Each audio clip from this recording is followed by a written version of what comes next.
You sit down with time. No meetings, no urgent tasks, no distractions, just one simple intention.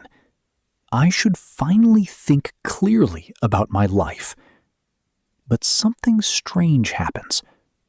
10 minutes pass, then 20, then an hour, and nothing becomes clearer. Not because you lack discipline, but because your mind never actually starts thinking.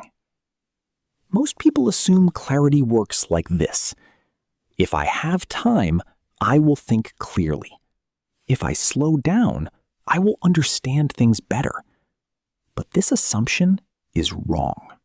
Because clarity is not a function of time. It is a function of structure. And most people's mental structure today does not allow clarity to form. Think about a normal day. You wake up. Before your first real thought forms, your attention is already pulled outward. Phone notifications, messages, short videos, emails, updates. Your mind never starts from zero. It starts from interruption. And this matters more than people realize, because a mind that starts from interruption never builds deep thought. To think clearly, the brain needs continuity, a continuous chain of thought. But modern life breaks that chain repeatedly. Every interruption does one thing. It resets cognitive momentum. So instead of one long thought, you get fragments, half an idea, partial reasoning, interrupted reflection, unfinished conclusions.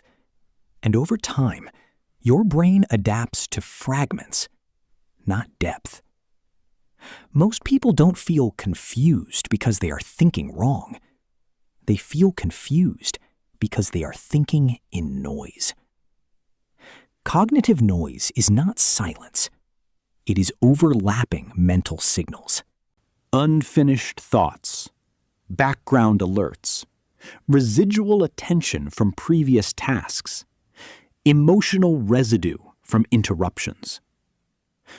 So even when you are physically alone, your mind is not alone. It is crowded. This is where the paradox appears. People say, I finally have time, but I still can't think. And they assume something is wrong with them. But the real issue is, free time does not reset a fragmented mind, because the mind does not switch states automatically. If your thinking system is fragmented, your free time becomes fragmented thinking. Let's look at a common case. A person working in a high-pressure environment. His day looks like this. Constant messages, short meetings, switching tasks, reacting to requests. He feels busy all day. At night, he finally sits down and tries to think. Where am I going in life? But nothing connects, because his brain has spent the entire day reacting, not constructing. So when silence arrives, there is no structure left to build on, only scattered fragments. Now, another person.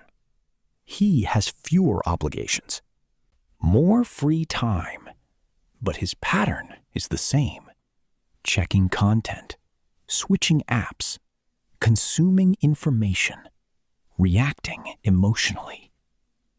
So even though his schedule is empty, his cognition is still full of interruptions.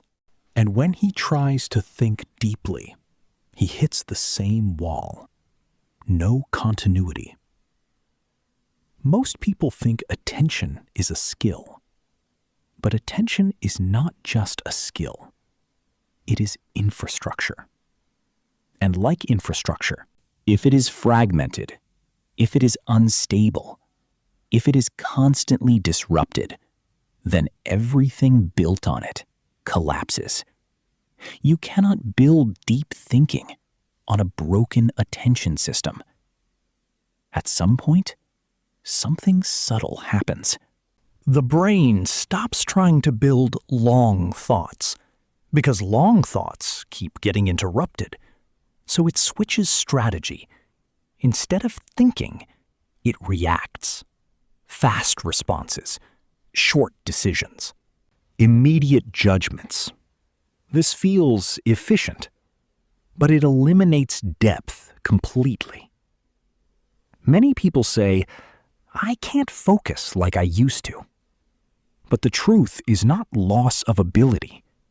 It is adaptation to fragmentation. The brain becomes optimized for survival in a noisy environment, not optimized for clarity. So when silence finally appears, it no longer knows what to do with it.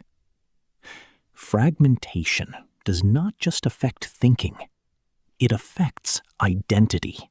People begin to describe themselves as easily distracted, mentally exhausted, unable to focus, always behind. But these are not personality traits. They are system outputs. So let's redefine the problem correctly. It is not, "I don't have enough time to think." It is, "My thinking process never completes a full cycle." And without completion, there is no clarity. Only partial understanding repeated endlessly. Clear thinking is not complicated, but it is strict. It requires uninterrupted attention, sustained focus over time, resistance to input, tolerance for slow formation of ideas. And most environments today actively prevent all four. So the paradox becomes clear. You can have more time than ever, but less clarity than ever. Because time does not create clarity. Structure does. And your structure has been optimized for interruption. Clear thinking is not something you find in extra time. It is something you rebuild by removing fragmentation. But most people never do that. They try to think harder inside a broken system, instead of fixing the system itself. And that is why the problem repeats, over and over again. But this raises a deeper question. If attention fragmentation is so destructive, why is modern life designed in a way that constantly produces it?